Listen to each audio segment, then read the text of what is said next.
इस एपिसोड में हम लोग एक Microsoft Azure based MVC application बनाना सीखेंगे। मेरा नाम है धनंजय कुमार। बेसिकली इस ऐप में 3 कंपोनेंट्स होंगे। एक SQL Azure. SQL Azure SQL server का काउंटर पार्ट है माइक्रोसॉफ्ट क्लाउड में। SQL एजूर से डेटा हम लोग फेच करेंगे using entity framework database first approach, और एंटिटी फ्रेमवर्क को ASP.NET MVC एप्लीकेशन में यूज करेंगे। हम एक एक करके इस तीनों कंपोनेंट को देखेंगे कि कैसे यूज कर सकते हैं एक MVC एप्लीकेशन के अंदर। सबसे पहले हम लोग डेटाबेस बनाएंगे SQL एजूर में। फिर SQL एजूर डेटाबेस सर्वर को SQL सर्वर मैनेजमेंट स्टूडियो से कनेक्ट करेंगे। फिर हमारे पास एक लोकल डेटाबेस सर्वर में डेटा एंड स्कीमा है और एक डेटाबेस है, उसको माइग्रेट करेंगे SQL एजूर के अंदर।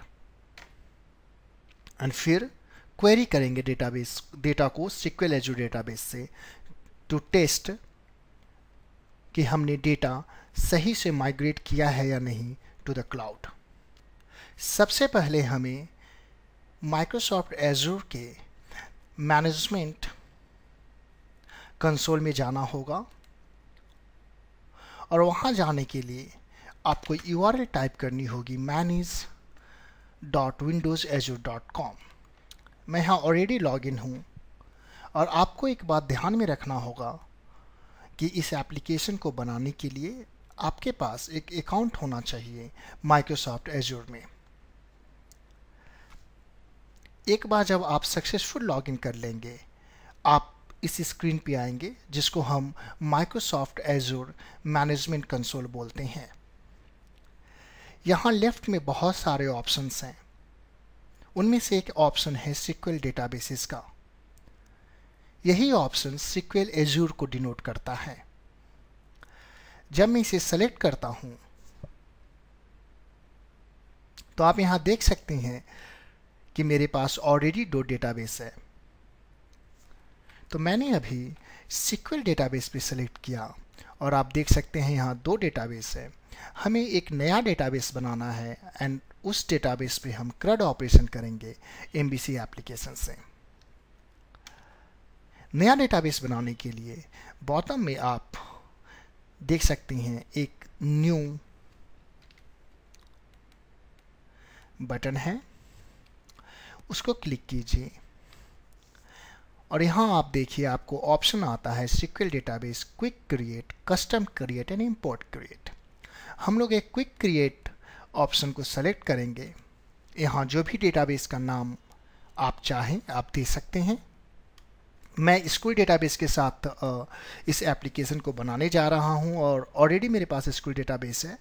सो मैं एक कुछ और नाम दूंगा जस्ट टू शो यू कि किस तरह से आप डेटाबेस बना सकते हैं SQL एजूर के अंदर। सो फॉर एग्जांपल मैंने स्कूल 1 डेटाबेस दे दिया। उसके बाद ये मुझे पूछ रहा है ड्रॉप डाउन में कि किस एजूर सब्सक्रिप्शन के अंदर मैं इस डेटाबेस को बनाना चाहता हूँ। चूँकि मेरे पास सिर्फ एक सब्सक्रिप्शन है, सो ड्रॉप डाउन सिर्फ एक ही वैल्यू को लिस्ट कर रहा है। मैं जाऊंगा, चूज करूंगा। नेक्स्ट ऑप्शन है कि किस सर्वर में आप इस डेटाबेस को बनाना चाहते हैं। मैंने डेटाबेस का नाम यहां पर दिया है, और यहां मुझे सर्वर को चूज करना है। ड्रॉप डाउन में आप देख सकते हो कि यह मुझे सर्वर्स के नाम दिखला रहा है जो मैं ऑलरेडी क्रिएट कर चुका हूं, और अगर मैं चाहूं तो मैं एक नया डेटाबेस सर्वर भी क्रिएट कर सकता हूं। आपको दिखलाने के लिए लेट अस गो और एक नया डेटाबेस सर्वर बनाते हैं। इस पे आप क्लिक करेंगे। ये आपसे पूछेगा कि किस रीजन में आप डेटाबेस सर्वर बनाना चाहते हैं। ये रीजन्स और ये माइक्रोसॉफ्ट के डेटा सेंटर लिस्टेड है, जहां भी आप बनाना चाहें आप चूज कर सकते हैं। फिर आपको एक लॉगिन नेम प्रोवाइड कराना होगा डेटाबेस सर्वर में लॉगिन करने के लिए और पासवर्ड भी देना होगा। सो इन दिस वे आप एक नया डेटाबेस सर्वर बना सकते हैं। मैंने चूंकि ऑलरेडी एक डेटाबेस सर्वर बनाया हुआ है, मैं उसे सेलेक्ट करूंगा और मैं कहूंगा क्रिएट अ सीक्वल डेटाबेस। जैसे ही मैं यहां क्रिएट सीक्वल डेटाबेस भी क्रिएट करूंगा, एक स्कूल वन डेटाबेस इस पर्टिकुलर डेटाबेस सर्वर पे क्रिएट हो जाएगा। यहां आप देख सकते हैं कि एक स्कूल वन डेटाबेस क्रिएट हो चुका है। नेक्स्ट हम लोग इस स्कूल वन डेटाबेस को सीक्वल सर्वर मैनेजमेंट स्टूडियो से कनेक्ट करेंगे और डेटा को मूव करेंगे। यहां पे मैं लोकल सर्वर पे कनेक्टेड हूं in SQL server management studio. इसके अंदर मेरे पास ऑलरेडी एक डेटाबेस है, स्कूल डेटाबेस, एंड मेरा पर्पस है कि ये डेटाबेस को मैं माइग्रेट कर सकूं सीक्वल एज्योर में, सच दैट जब हम MVC एप्लीकेशन बनाएंगे हम लोग डेटाबेस जो कि क्लाउड में है उसको कनेक्ट करेंगे, ना कि एक डेटाबेस जो कि लोकल डेटाबेस सर्वर पे है। तो अभी मैं आपको दिखलाने जा रहा हूं कि किस तरह से आप डेटा को लोकल सर्वर से सीक्वल एज्योर में मूव कर सकते हैं। सो यहां पे मेरे पास स्कूल डेटाबेस है। इमेजिन कीजिए कि हमें इस डेटाबेस को मूव करना है। उसके लिए राइट क्लिक कीजिए स्कूल डेटाबेस पे, टास्क में जाइए और जनरेट स्क्रिप्ट्स पे क्लिक कीजिए। Okay, go to next. हम बोलेंगे हमें स्क्रिप्ट में entire database and data objects दे दीजिए। देन नेक्स्ट में जाएंगे, यहां पे एडवांस्ड ऑप्शन पे क्लिक करेंगे। एडवांस्ड ऑप्शन के अंदर आपके पास एक है types of data to script. इसको हम स्कीमा ओनली से स्कीमा एंड डेटा करेंगे और उसके बाद एक और वैल्यू हमें चेंज करनी है, वो है script for the database engine type. इसकी value by default standalone instance है। हम इसे चेंज करेंगे सीक्वल एज्योर डेटाबेस के लिए। ड्रॉप डाउन में आपको सीक्वल एज्योर डेटाबेस दिखेगा। सो यहाँ पे एडवांस्ड ऑप्शन में मैंने दो वैल्यूज चेंज की, one script for database engine types and second types of data to script. Okay पे क्लिक करेंगे और उसके बाद हम बोल सकते हैं कि इसको आप क्लिपबोर्ड पे सेव कर दो और गो टू नेक्स्ट। यहाँ पे हमें दिखला रहा है कि सोर्स क्या है, टारगेट क्या है। प्रीवियस में हम चाहते हैं कि इसको हम मेरे डेस्कटॉप पे स्कूल स्क्रिप्ट नाम से सेव कर दे और नेक्स्ट यहाँ पे समरी है। Then will click next. ये हमारे लिए एक सीक्वल सर्वर स्क्रिप्ट जनरेट कर देगा जिसको यूज करके हम सीक्वल एज्योर डेटाबेस में डेटा को पुश करेंगे। फिनिश। तो हमारे पास वो डेटा, वो स्क्रिप्ट अब क्रिएट हो चुका है। चलिए अब देखते हैं किस तरह से हम सीक्वल एज्योर को कनेक्ट कर सकते हैं। अब हम इस स्कूल वन डेटाबेस को सीक्वल सर्वर मैनेजमेंट स्टूडियो से कनेक्ट करेंगे और जो डेटाबेस स्क्रिप्ट क्रिएट किया है पिछले स्टेप में उसको रन करेंगे such that data and schema from school database जो कि लोकल डेटाबेस सर्वर पे है वो स्कूल वन में मूव हो जाए। यहाँ पर कुछ इम्पॉर्टेंट बातें आपको ध्यान रखनी है कि इन सीक्वल डेटाबेसेस जब आप सीक्वल वन पे क्लिक करेंगे, यहाँ पे डैशबोर्ड पे जाइए। डैशबोर्ड पे आपको बहुत सारे ऑप्शंस हैं। एक ऑप्शन है ये सर्वर नेम। यह सर्वर नेम आपको याद रखना है, इसी को हम यूज करेंगे कनेक्ट करने के लिए from SQL server management studio और बाद में विजुअल स्टूडियो। यहाँ पर एक और ऑप्शन है मैनेज अलाउड आईपी एड्रेस का। आपको उस पर क्लिक करना है और यहाँ पर जाकर आपको देखना है कि आपका करंट क्लाइंट आईपी एड्रेस, ये जो रूल्स हैं उसमें एडेड है या नहीं है। For security reason by default Azure allow नहीं करता है आपके क्लाइंट मशीन को कनेक्ट करने के लिए, अनलेस एंड अनटिल आप उसके आईपी एड्रेस को इसके फायरवॉल रोल में ऐड नहीं करते हैं। यहाँ पे जो आईपी एड्रेस है वह है 113.193.79.223 जो कि ऑलरेडी एडेड है, तो मुझे कुछ करने की ज़रूरत नहीं है। दूसरा चीज़ आपको यहाँ पे ध्यान रखना है कि आप मेक श्योर करें कि अलाउड सर्विसेज में फॉर विंडोज एज्योर सर्विसेज ये ऑप्शन यस पे सेट है, क्योंकि फर्दर हम एक एमबीसी एप्लीकेशन से इस डेटाबेस सर्वर को एक्सेस करेंगे और वह MBC application Windows azure services में होस्टेड रहेगा। इन दोनों को कॉन्फ़िगर करने के बाद मेक श्योर करना है हमें कि आपने इसको कॉपी कर लिया है जो भी डेटाबेस का नाम है। तो let us go to particular databases और उसके अंदर ये स्कूल 1, फिर जाएंगे डैशबोर्ड पे और यहाँ पे डेटाबेस सर्वर का नाम यहाँ से ले लेंगे और अब SQL सर्वर मैनेजमेंट स्टूडियो के अंदर कनेक्ट पे क्लिक कीजिए, डेटाबेस इंजन, और उस डेटाबेस सर्वर का नाम आपको यहाँ पे देना है जो कि ऑलरेडी मेरे केस में है। फिर ऑथेंटिकेशन टाइप आपको SQL सर्वर ऑथेंटिकेशन सेलेक्ट करना है ड्रॉप डाउन से, देन यहाँ पर लॉगिन एंड पासवर्ड प्रोवाइड कराना है।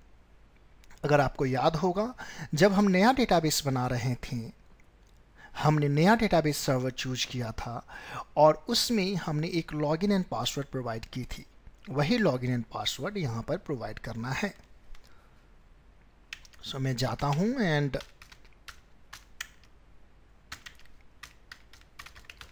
कनेक्ट करता हूँ इसको।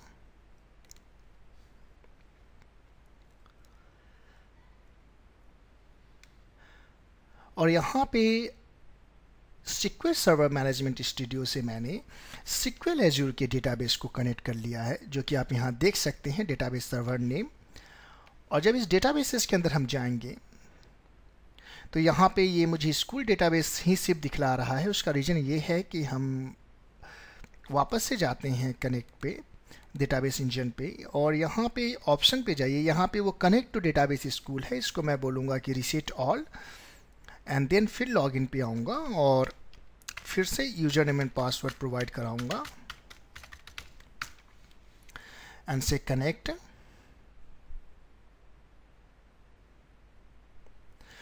और यहाँ पे मैं देख सकता हूँ कि स्कूल 1 भी लिस्टेड है। So let me go ahead and से डिस्कनेक्ट। इसको मैंने डिस्कनेक्ट कर दिया। यहाँ पे मेरे सारे डेटाबेसेस मुझे दिख रहे हैं। अगर मैं सर्वर पे वापस जाऊँ मैनेजमेंट कंसोल में और अगर मैं उस पर्टिकुलर सर्वर को देखूँ तो आप देख सकते हैं मेरे पास 3 डेटाबेस हैं यहाँ पे, school, debug mode cloud and school 1। और ये तीनों database SQL server management studio में यहाँ पे लिस्टेड हैं। अब हमें उस स्क्रिप्ट को रन करना है और सारे डेटा एंड स्कीमा यहाँ पर मूव हो जाएंगे। पिछले स्टेप में हमने डेटाबेस स्क्रिप्ट क्रिएट किया था लोकल डेटाबेस सर्वर को यूज करके। इस पर डबल क्लिक करेंगे और ये database script SQL server management studio में ओपन हो गया। अब एक बहुत ही इम्पॉर्टेंट पॉइंट आपको ध्यान में रखना है कि हमने जो डेटाबेस स्क्रिप्ट बनाया है उस डेटाबेस का नाम था स्कूल।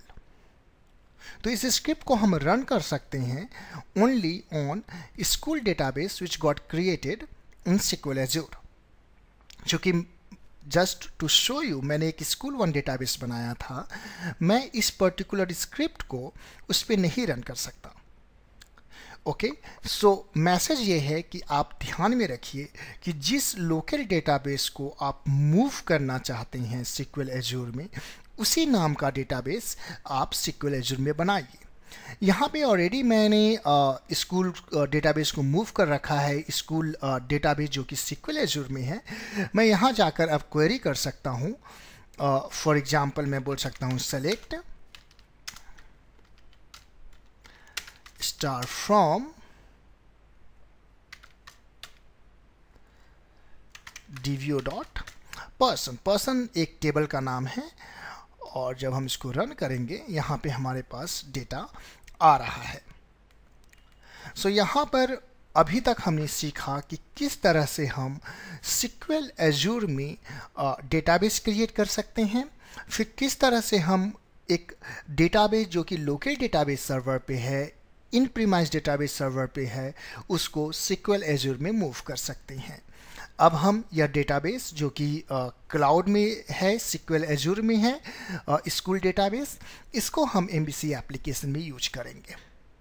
चलिए देखते हैं हम इसे कैसे कर सकते हैं। अब हमारा डेटाबेस SQL एजूर में क्रिएटेड है। नेक्स्ट ASP.NET एप्लीकेशन बनाते हैं। इसको बनाने के लिए पहले हम एक एजूर होस्टेड MVC एप्लीकेशन बनाएंगे। मैं आपको दिखलाऊंगा किस तरह से हम इसे कॉन्फ़िगर कर सकते हैं। उसके बाद हम इंस्टॉल करेंगे latest bit of entity framework from NuGet। Then हम entity framework DB first approach को यूज करते हुए डेटाबेस कॉन्टेक्स्ट और मॉडल को बनाएंगे। फिर हम एक नया MVC कंट्रोलर बनाएंगे स्कैफोल्डिंग को यूज करते हुए, और फिर एप्लीकेशन को एजूर में पब्लिश करेंगे। मैं आपको यह बतला देना चाहता हूं कि हम लोग यूजर इंटरफेस पे बहुत ज़्यादा काम नहीं करेंगे। हम बस देखेंगे कि किस तरह से इन सबको कनेक्ट किया जा सकता है और फिर एप्लीकेशन को एजूर में पब्लिश किया जा सकता है। MVC एप्लीकेशन बनाने के लिए विजुअल स्टूडियो में हम न्यू प्रोजेक्ट पे क्लिक करेंगे, फिर वेब, फिर ASP.NET वेब एप्लीकेशन। मैं यह प्रोजेक्ट डेस्कटॉप पे बना रहा हूँ और इसका नाम मैं दे सकता हूँ एजूर MVC स्कूल डेमो और समथिंग लाइक दैट। आप कोई भी नाम दे सकते हैं अपनी चॉइस का। फिर मैं ओके पे क्लिक करूँगा, यहाँ पे MVC सेलेक्ट करूँगा, और आप देख सकते हैं कि यहाँ पे ऑप्शन है विंडोज एजूर होस्टेड इन क्लाउड का एंड चेंज ऑथेंटिकेशन का। इस एप्लीकेशन में हम किसी भी तरह का ऑथेंटिकेशन नहीं देने जा रहे हैं ऑथेंटिकेशन। सो उसके लिए मैं क्या करूँगा, चेंज ऑथेंटिकेशन में जाके इसको नो ऑथेंटिकेशन पे क्लिक कर दूँगा। फिर विंडोज एजूर में मैं बोलूँगा कि होस्ट इन द क्लाउड पे चेक बॉक्स को चेक करूँगा, और यहाँ पे वेबसाइट ड्रॉप डाउन से सेलेक्ट करूँगा। तो आप देख सकते हो कि यहाँ पे मैंने host in the cloud and website को सिलेक्ट किया है, एंड चेंज ऑथेंटिकेशन में नो ऑथेंटिकेशन को मैंने कॉन्फ़िगर कर दिया है। यहाँ पे यह मैसेज दे रहा है कि ये क्लाउड में मेरे क्रेडेंशियल से लॉगिन करेगा। आप चाहें तो यहाँ से क्लिक करके उसे चेंज कर सकते हैं। फिर मैं जाकर ओके पे क्लिक करूँगा। ओके, यहाँ के ओके पे हमने क्लिक किया। ये है मुझसे लॉगिन करने के लिए बोलेगा मेरे एजूर पोर्टल पे। तो go and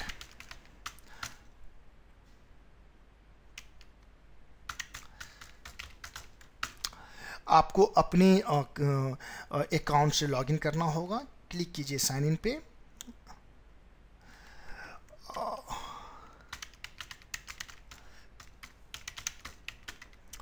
sorry for that. और यह क्या कर रहा है कि इसने ऑथेंटिकेट कर लिया मुझे। यहाँ पे आकर मैं कॉन्फ़िगर कर सकता हूँ कि मेरे एप्लीकेशन का नाम क्या होगा। यह Azure MVC school demo .azurwebsites.net और कुछ अलग नाम मैं देना चाहता हूँ। मैं नाम देता हूँ हिंदी वीडियो MVC एजूर। यह यहाँ पे अवेलेबल है। सो इस पर्टिकुलर URL से हिंदी वीडियो MVC azure.azurwebsite.net से हम एप्लीकेशन को एक्सेस कर सकते हैं। मैं रीजन में साउथ ईस्ट एशिया को चूज करूँगा। डेटाबेस सर्वर में मुझे कोई डेटाबेस नहीं चाहिए, तो मैं नो डेटाबेस कर दूँगा, और उसके बाद मैं बोलूँगा ओके, क्योंकि ऑलरेडी हमने डेटाबेस सर्वर बना रखा है। यहाँ पे आप देख सकते हैं कि यह आपको मैसेज दे रहा है कि creating a Windows Azure website, overall status. यहाँ पे आप पूरे डिटेल्स को भी देख सकते हैं। ओके, सो यहाँ पे इसने आपको मैसेज दिया कि Windows Azure website Hindi video MVC Azure के नाम से ऑलरेडी रेडी हो चुका है और हम इस पे एप्लीकेशन को डिप्लॉय कर सकते हैं। अब हम इस पे इंटिटी फ्रेमवर्क को इंस्टॉल करेंगे। इंटिटी फ्रेमवर्क को इंस्टॉल करने के लिए राइट क्लिक करें, फिर मैनेज NuGet पैकेजेस पे जाएंगे और यह इंफॉर्मेशन को रिट्राइव कर रहा है। यहाँ से हम इंटिटी फ्रेमवर्क को सेलेक्ट करेंगे, क्लिक करेंगे इंस्टॉल पे, एक्सेप्ट, और यह इंटिटी फ्रेमवर्क को इंस्टॉल कर देगा। उसके बाद रीबिल्ड कर लेंगे एप्लीकेशन को टू वेरीफाई कि सब कुछ सही है। अभी तक हमने क्या किया कि हमने एक एमबीसी प्रोजेक्ट बनाया, उसको हमने कॉन्फ़िगर किया एजूर वेबसाइट पे होस्ट करने के लिए। हमने ऑथेंटिकेशन को नो ऑथेंटिकेशन के लिए कॉन्फ़िगर किया। उसके बाद हमने इंटिटी फ्रेमवर्क को इंस्टॉल किया।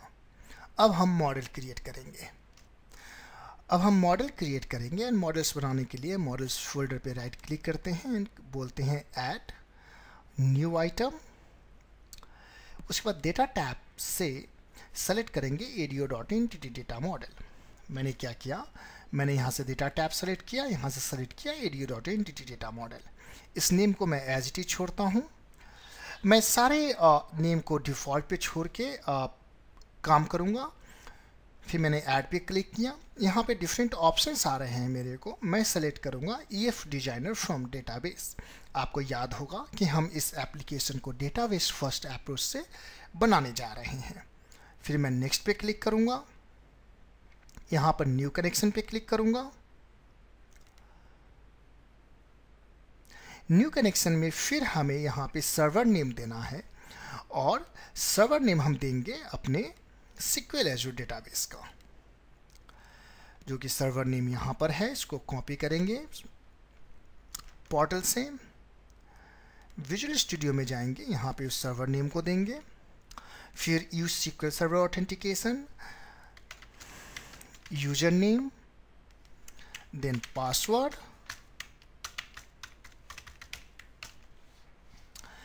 फिर हम बोलेंगे कि हमें जो डेटाबेस सेलेक्ट करना है वो है, यह डेटाबेस को लोड करेगा, स्कूल डेटाबेस।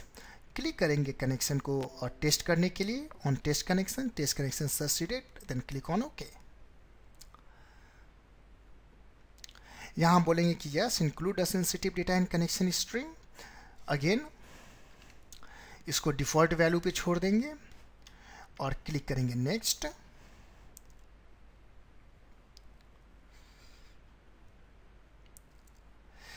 यहाँ पे हम चाहें तो सारे टेबल्स को सिलेक्ट कर सकते हैं, व्यूज को, स्टोर प्रोसीजर एंड फंक्शंस को। Just for purpose of this demo मैं सिर्फ एक टेबल को सिलेक्ट करता हूँ, पर्सन, और क्लिक करेंगे हम नेक्स्ट पे, क्लिक करेंगे फिनिश पे, एंड बाकी वैल्यूज को मैंने एज डिफ़ॉल्ट छोड़ दिया है।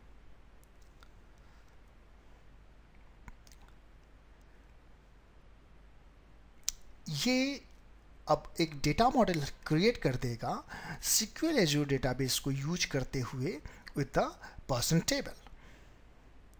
यहाँ पर यह टाइम ले रहा है क्रिएट करने में, क्योंकि यह डायरेक्ट कनेक्ट कर रहा है माइक्रोसॉफ्ट SQL एजूर को और डेटा सेंटर को। यहाँ आपने देखा कि यह क्रिएट हो चुका है। मैं इसे सेव करूँगा और उसके बाद एक बार फिर से प्रोजेक्ट को हम रीबिल्ड कर लेंगे। सक्सेसफुल बिल्ड के बाद आप मॉडल फोल्डर में देख सकते हो कि मॉडल ऑलरेडी क्रिएट हो चुका है। अब हम कंट्रोलर को ऐड करेंगे। कंट्रोलर ऐड करने के लिए right click on controller folder and से ऐड न्यू कंट्रोलर। हम MVC5 controller with views create करेंगे using entity framework. Third option को मैंने यहाँ से सेलेक्ट किया और इसको मैं बोलूँगा कि मुझे MVC5 controller with views using entity framework scaffolding use करना है। मैं ऐड पे क्लिक करूँगा। यहाँ यह मुझसे मॉडल क्लास को चूज करने बोल रहा है, तो हमारा मॉडल क्लास है पर्सन। आपको याद होगा हम पर्सन टेबल को यूज कर रहे हैं, तो उसको मैं सेलेक्ट करूँगा। फिर यह मुझसे कॉन्टेक्स्ट क्लास को यूज करने के लिए बोल रहा है, विच इज़ स्कूल एंटिटीज़, तो मैं कॉन्टेक्स्ट क्लास को यूज करूँगा। फिर मैं बोलूँगा कि व्यूज को जनरेट कर दो और लेआउट पेज को यूज करो, एंड इस कंट्रोलर का नाम लेटेस्ट से मैं देता हूँ स्कूल कंट्रोलर। एंड देन मैं ऐड पे क्लिक करूँगा to create controller using the entity framework view scaffolding. हम यहाँ ऐड पे क्रिएट करेंगे।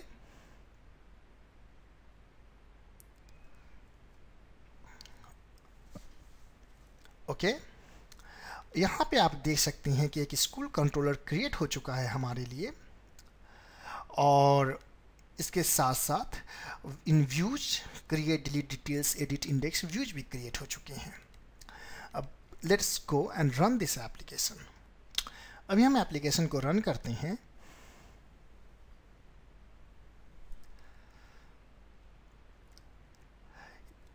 हमने स्कूल कंट्रोलर बनाया था, तो उसको यहाँ पर जाकर हम स्कूल पे क्लिक करेंगे, नेविगेट करेंगे स्कूल को, और यहाँ आप देख सकते हैं कि हमने एक एमबीसी एप्लीकेशन बना लिया जिसमें कि डेटा को हम एक्सेस कर रहे हैं from the database which is in the cloud SQL Azure। मैं यहाँ पे जाके एडिट कर सकता हूँ किसी वैल्यू को। मैं लेटेस्ट से इसे दे देता हूँ debug mode and trainer and consultant। मैं सेव करता हूँ। मैं यहाँ देख सकता हूँ कि ये चेंज हो चुका है debug mode, trainer and consultant में। हमने एक क्लाउड डेटाबेस को चेंज किया है।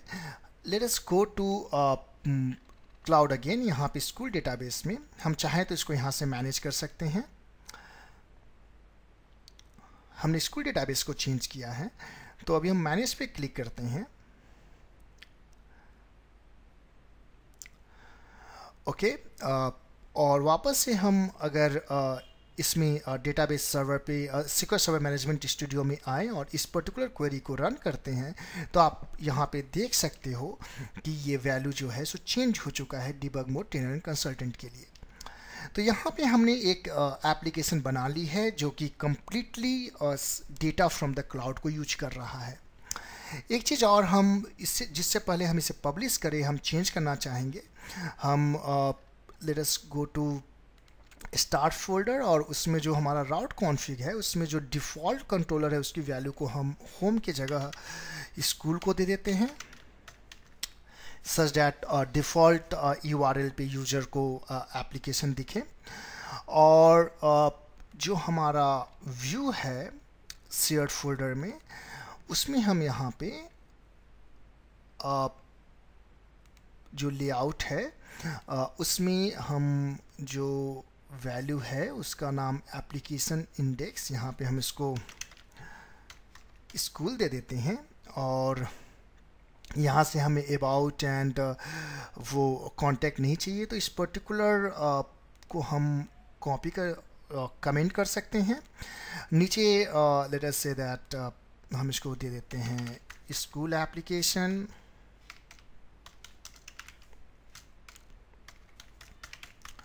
ओके, और ऊपर में जो हमारा ये टाइटल है व्यू बैक टाइटल, उसको भी हम नाम दे देते हैं स्कूल एप्लीकेशंस का। तो ये जस्ट हम थोड़ा सा UI को ठीक कर रहे हैं पब्लिश करने से पहले।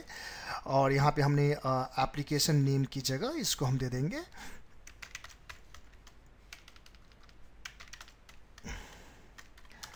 School application. एक बार फिर से इसको रन करते हैं देखने के लिए कि सब कुछ सही है कि नहीं। पहले जब ये रन हो रहा था यहाँ पे एप्लीकेशन नेम था होम, अबाउट, कॉन्टैक्ट एक्सेट्रा थी। अब आप देख सकते हो कि ये सारे ऑप्शंस जा चुके हैं और हमारे पास यहाँ पे स्कूल एप्लीकेशन है। हम इसको एडिट कर सकते हैं, क्लिक करेंगे तो हम वापस नेविगेट कर सकते हैं नीचे स्कूल एप्लीकेशन एंड ऑल। तो अभी यह एप्लीकेशन लोकली चल रहा है IIS एक्सप्रेस पे और यह डेटा यूज कर रहा है क्लाउड से। अब हम इसको पब्लिश करते हैं। पब्लिश करने के लिए हम प्रोजेक्ट पे जाएंगे, राइट क्लिक करेंगे और बोलेंगे कि इसको पब्लिश करना है हमें। हम पब्लिश पे क्लिक करेंगे और हम बोलेंगे कि हमें पब्लिश वेब डिप्लॉय करना है। सर्वर का नाम हमने ये चूज कर लिया है। साइट नेम जो हमने दिया था हिंदी वीडियो एमबीसी एजूर, यहाँ यूजर नेम एंड पासवर्ड को एज इट इज छोड़ देंगे और हम क्लिक करेंगे नेक्स्ट पे। यहाँ पे हम कॉन्फ़िगरेशन को रिलीज़ कर सकते हैं और कुछ भी यहाँ पे यह बोल रहा है कि अगर हम चाहे तो यहाँ पे स्कूल एंटिटी जो हमने मॉडल ऐड किया था उसके कनेक्शन स्ट्रिंग को चेंज कर सकते हैं, पर हम चाहते हैं कि कनेक्शन स्ट्रिंग जो web.config में है उसी को यूज करो। और उसके बाद हम जाके पब्लिश पे क्लिक करेंगे और यह एप्लीकेशन को पब्लिश करना स्टार्ट कर देगा। सक्सेसफुली पब्लिश होने के बाद आप यहाँ देख सकते हैं मैसेज कि publish one succeeded and build one succeeded. यह आपको यह भी मैसेज दे रहा है कि साइट जो है सो सक्सेसफुली इस पर्टिकुलर यूआरएल पे पब्लिश हो चुका है। तो हमने एक एमबीसी एप्लीकेशन बनाया है जो कि डेटा क्लाउड से ला रहा है और to be precise sequel Azure से ला रहा है, और वह एप्लीकेशन एजूर वेबसाइट में होस्टेड है। इस एप्लीकेशन को हम यहाँ रनिंग देख सकते हैं on Hindi video MVC Azure वेबसाइट.net पे, और आप ये देख सकते हो कि यह डेटा सिक्वल एजूर से आ रहा है। इवन आप भी इसको टेस्ट कर सकते हो at your and while watching this video by navigating to the URL hindi video mbc azure.azurewebsite.net। इस तरह से हम इस एपिसोड के एंड में आ चुके हैं। इसमें हमने एक सिक्वल डेटाबेस बनाया, फिर हमने मूव किया डेटा को लोकल डेटाबेस सर्वर से सिक्वल एजूर डेटाबेस में। फिर हमने एक एमबीसी एप्लीकेशन बनाया, उसमें एंटिटी फ्रेमवर्क को यूज किया और उसको कनेक्ट किया सिक्वल एजूर डेटाबेस के साथ। फिर हमने उस एप्लीकेशन को होस्ट किया एंड पब्लिश किया एजूर साइट्स में। यह मेरा पहला वीडियो था हिंदी में, और मेरा पर्पस है कि आपको मैं in a step by step manner Hindi language में कुछ चीज़ें सिखला सकूं, हेल्प कर सकूं। आप किसी भी ट्रेनिंग और कंसल्टिंग रिक्वायरमेंट के लिए मुझे रीच कर सकते हैं debugmode@outlook.com पे।